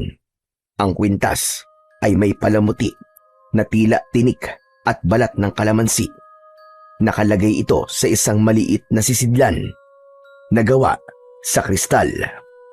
Lumapit si Crispin at inabot ang kwintas. Nang mahawakan niya ito, parang may dumaloy na init mula sa kanyang palad. Hindi niya alam kung bakit, pero ramdam niyang para yun sa kanya. Agad niyang isinuot ito sa kanyang leeg. Crispin, anong ginagawa mo? Bakit mo kinukuha yan? Hindi yan laruan. Alam ko, ate, pero hindi ko naman ito paglalaruan. Tutulungan ko si Lolo. Ano ka ba? Baka mapahamak ka. Mas mabuti pang dito na lang tayo sa loob. Hayaan mo na si Lolo. Kayang-kaya niya yun. Ate, hindi pwede. Ano ka ba, Crispin? Ang tingero si Lolo. Dati siyang tagapuksa ng mga aswang. Isang manunugis. Pero ate, dati pa yon. Hindi na po bata si Lolo. Baka hindi niya nakayaning mag-isa. Crispin, makinig ka. Huwag ka matigas ang ulo. Huwag ka na makialam. Baka mas lalo mapahamak si Lolo kapag nagpunta ka doon. Ikaw ang alalahanin niya. Hindi ako mananahimik lang dito, ate. Nagulat si Sofia sa ipinapakitang tapang ng kanyang kapatid. Napagtanto niyang desidido talaga itong lumabas at tulungan sa pakikipaglaban ang kanilang lolo. Lingid sa kaalaman nila, ang isinuot na agimat ni Crispin ay ang siyang nagbibigay sa kanya ng kakaibang tapang at lakas ng loob. Crispin, makinig ka. Hindi ka pa handa. Pakiusap. Makinig ka naman sa akin, oh. Hindi, ate. Patawarin mo ako pero hindi ko kaya maghintay lang dito. Kawawa naman si Lolo, matanda na siya, ate. At alam mo yun. At paano naman ako? Gusto mo ba? Pati ikaw mawala sa akin? Wag naman, Crispin, pakiusap. Dito ka na lang. Wag kang lumabas. Sorry, ate. Hindi kita masusunod. Itinulak niya ng marahan ang kanyang ate. Hindi niya pinakinggan ito. Tumakbo siya palabas ng bahay. Paglabas niya, nakita niya si Lolo Julio na nasa labas ng kanilang bakuran. Narinig niyang hinahamon ng matanda ang aswang na bumaba mula sa puno. Medyo malamlam ang sinag ng buwan ng mga sandaling yon. Pero ang paningin ni Crispin ay talaga namang malinaw at nakikita ang mga nangyayari sa dilim. Nakita niyang ngumisi ang aswang, sabay talon, pababa ng puno. Inikot-ikutan nito si Lolo Julio. Lolo, tutulungan kita. Akong bahala sa aswang na yan. Lumakad palapit si Crispin pagkatapos niyang ibulong yon, pero bigla siyang natigilan nang makitang walang suot ni isang agimat ang kanyang lolo. Tanging itak lang ang hawak nito. Mabilis siyang nag-isip. Muli siyang bumalik sa loob ng bahay. Agad niyang tinungo ang lugar kung saan nakalagay ang buntot ng pagi. Katabi nito ang bote ng langis na may halong dahon ng kalamansi. Pinulot din niya ito. Pagkapulot niya, may narinig siyang bumulong sa kanyang tenga. Crispin, pahiran mo ng langis ang latigo. Napahinto siya at napalingon sa paligid. Teka, sino yan? Wala siyang nakitang ibang tao kundi ang ate niya, pero patuloy niyang naririnig ang boses. Ako ito, Crispin, ang kapre. Gawin mo ang sinabi ko. Pahiran mo ng langis ang buntot ng pagi. Naguguluhan pa si Crispin nung una, pero alam niya sa sarili niya na wala siyang oras para magduda. Dali-dali niyang binuksan ang bote at ibinuhos ang langis sa kanyang palad. Pinahiran niya ang buong latigo hanggang sa kumintab ito. Bahala na. Lumabas siyang muli, hawak-hawak ang latigo. Sa labas ng bakuran, naroon pa rin ang kanyang Lolo Julio, nakaharap sa aswang. Nakangisi lang ang nilalang na parabang naglalaro lang. Tama na ang laro! Umpisahan na natin ang laban! Itinaas ng matanda ang itak. Biglang sumugod ang aswang. Mabilis na parang kidlat. Agad na nasugatan sa kanyang braso ang matanda. Agad namang tumakbo si Crispin upang sumaklolo. Lo! Wala kang suot na agimat! Ako na lang! Ako na lang ang makikipaglaban sa kanya! Nagpakawala ng malakas na tawa ang aswang. Agad niyang nilait ang dalawa. Wala namang pwedeng lumaban sa akin. Kung hindi isang matandang hukluban, ay isa namang batang paslit na uhugin. Tumahimik ka! Hindi ako uhugin! Huwag mo akong insultuin! Ano ngayon kung gusto kitang insultuin? Isa akong malakas at makapangyarihang aswang. Kaya kapag sinabi kong uhugin ka, uhugin ka. At ibig sabihin nun ay wala kang kwenta. Hindi mo ko kaya. Bago mo ako punahin, unahin mo munang punahin yung laway mo, kadiri ka! Ang tanda-tanda mo na, tumutulo pa ang laway mo! Ano ka mo? Kita sa mukha ng aswang ang pagkapikon sa sinabi ng bata. Mabilis itong umatake kay Crispin, pero bago pa man siya makalapit at saktan ang bata, biglang humarang ang isang malaking nilalang. Hinawakan nito ang aswang at itinulak ng malakas. Kitang-kita ni Crispin ang pagtulong sa kanya ng kapre. Ngunit si Lolo Julio, walang ideya kung ano ang nangyayari. Sumadsad sa lupa ang aswang, hindi makapaniwala sa nangyari. Hindi rin ito nakikita ang kapre. Inakala niyang may malakas na kapangyarihan ang bata. Hindi ito maaari. Ano ka? Anong dala mo? Bakit ang lakas mo? Hindi mo inaasahan yun ano? Ano ka ngayon? Malakas ang apo ko! Ngunit hindi nagpatinag ang aswang. Tumayo ito at muling sinubukan na saktan ang bata. Muli itong sumugod. Crispin, gamitin mo ang latigo. Ngayon na! Hinawakan niya ng maigpit ang kanyang latigo at nagdasal ng isang hiling. Mabilis ang aswang, pero mas mabilis ang kanyang agimat. Naramdaman niyang kusang gumalaw ang kanyang mga kamay. At kasabay ng pag-init ng agimat na suot niya sa kanyang leeg, iwinasiwas niya ang buntot pagi. Sunod-sunod na hinagupit niya ang kalaban. Ang bawat tama ng buntot ng pagi ay parang apoy na tumatama sa balat ng aswang. Walang nagawa ito kundi ang magsisisigaw sa sakit. Tama na! Ayoko na! Tigilan mo yan! Tumigil sa pag-atake si Crispin. Tumingin siya sa kanyang lolo. Crispin na po! Ngayon na! Tapusin na natin ito! Nakapwesto na si Lolo Julio. Agad namang tumabi si Crispin. Nakaharap ang maglolo sa malawak na bakuran, samantalang nakatalikod naman ang aswang sa kanila. Gawin mo na, Crispin! Huwag ka na mag-alinlangan! Gawin mo ang nararapat!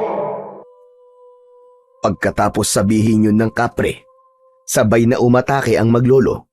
Ngunit bago pa man nila malapitan ng aswang, bigla itong umatras. Ang isang paa ng aswang tumapak na sa loob ng kanilang bakuran at tulad ng ibang nilalang ng dilim, tila ito napaso. Iniangat nito ang paa at tangkang umabante, pero naging mabilis ang kilos ni Crispin. Pumikit siya at mabilis na itinulak niya ang dalawang kamay sa hangin. Kasabay nito, biglang tumilapon ang aswang. Tila may malakas na puwersang bumuhat dito at itinapon siya sa ilalim ng pinakamatandang puno ng kalamansi.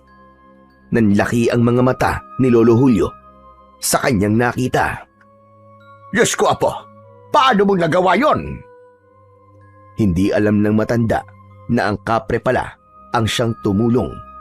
Binuhat nito ang aswang at walang kahirap-hirap na ibinalibag ito. Pagbagsak ng aswang sa lupa, biglang tila nagningning ang puno ng kalamansi.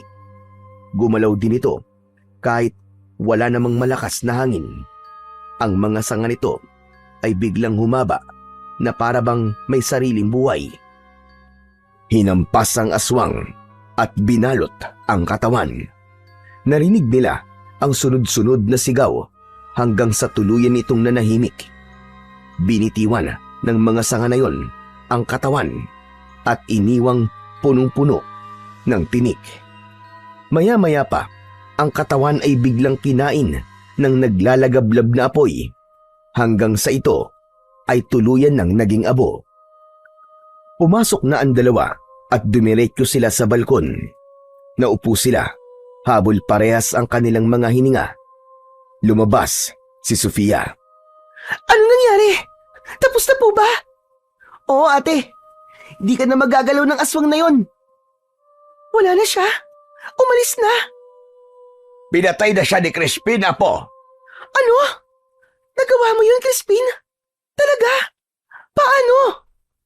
Ako man ay nagtataka. Paano mo nga ba nagawa yung Crispin? Biglang napatingin ang matanda sa suot na kwintas ng kanyang apo. Suot mo ang agimat ng aking tatay. Ang agimat ng tinik at balat ng kalamansi. Paano mo napagana yan? Sa totoo lang po, hindi ko rin po alam, Lolo. Pero kasi kanina, bago po ako lumabas para tulungan kayo, nakita ko po itong gumagalaw kaya kinuha ko po at isinuot.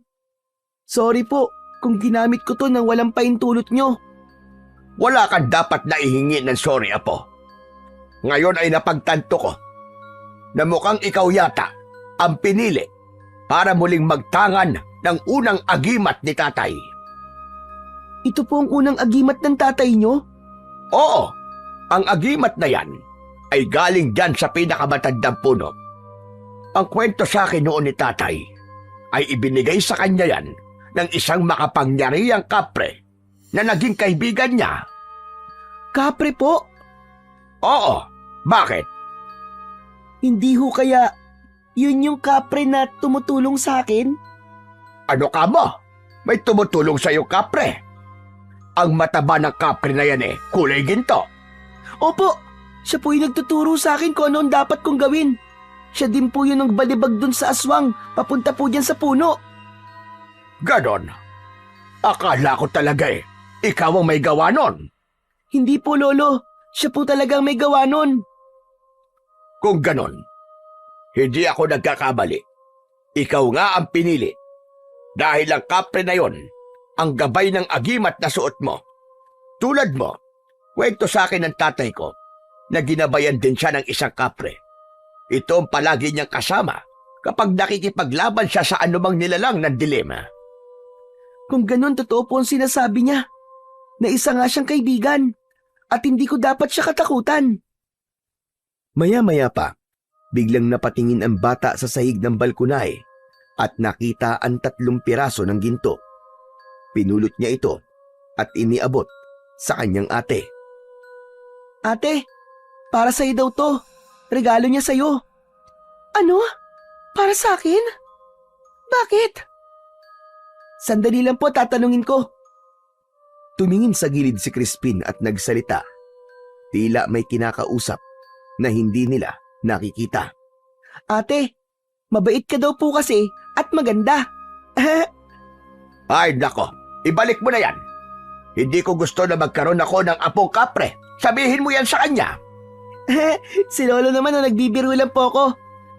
Regalo lang daw po talaga to. Kasi mabait daw po siya at masipag. Alam daw po niya na balang araw ay makakatulong daw po siya ng malaki sa ating pamilya. O siya. Kung ganon, tanggapin na natin ang biyaya. Tama. Sige, akin na yan. At sabihin mo nga pala sa kanya. Maraming salamat. Ngumiti si Sofia at niyakap si Crispin. Tara na sa loob. Magkape muna tayo. Magkasabay silang naglakad, papasok. Ngunit bago tuluyang makatawid sa pintuan, napahinto si Crispin at napatingin sa silangan. Nakita niyang unti-unti nang sumisikat ang araw. Simbolo ito ng bagong pag-asa at pagtatapos ng dilim na pinagdaanan nila, lalo na ni Sofia, sa kamay ng aswang. Ngumiti siya, bahagyang itinapat ang agimat sa sinag ng araw at bumulong sa sarili. Simula ngayon, gagawin ko ang lahat para maging karapat-dapat sa agimat na to. Marami pa akong dapat na matutunan. Pero salamat. Salamat sa pagtitiwala. Pagkatapos niyang sabihin yon, nakita niyang ang mga dahon ng kalamansi ay gumalaw at tila kumakaway pa sa kanya.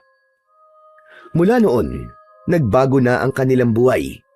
Si Crispin ay nagpatuloy sa pag-aaral ng mga orasyon at sa paggamit ng agimat kasama ang kanyang lolo. Naging mas lalo pa siyang naging masigasig at determinado. Naging masunurin din siya sa lahat ng mga sinasabi ng kanyang lolo. Mabilis din siyang natuto at agad na nakakabisa ang mga dasal at orasyon. Samantala, ibinenta nila ang ginto na bigay ng kapre. Ang perang ito ay inilaan nila sa pag-aaral ni Sofia at ni Crispin. Bagamat may pera na, ay hindi nito iniwan ang mga amo. Bumalik ito doon at ipinagpatuloy pa rin ang pagtatrabaho at pag-aaral. Sa paglipas ng panahon, natupad ni Sofia ang pangarap niyang makapagtapos ng pag-aaral. Nakahanap siya ng maayos na trabaho at unti-unting naiahon ang kanilang pamilya sa hirap. Samantala si Crispin ay hindi lumaking karaniwang binatilyo lang. Tinuruan siya ng kanyang lolo ng lahat ng kaalaman tungkol sa pagiging isang antingero. Ngunit hindi doon nagtapos ang kanyang pag-aaral. Pinili niyang matuto pa ng dagdag na kaalaman. Pinag-aralan din niya ang paggamit ng mga halamang gamot at kung paano gawin ang tradisyonal na paraan ng panggagamot.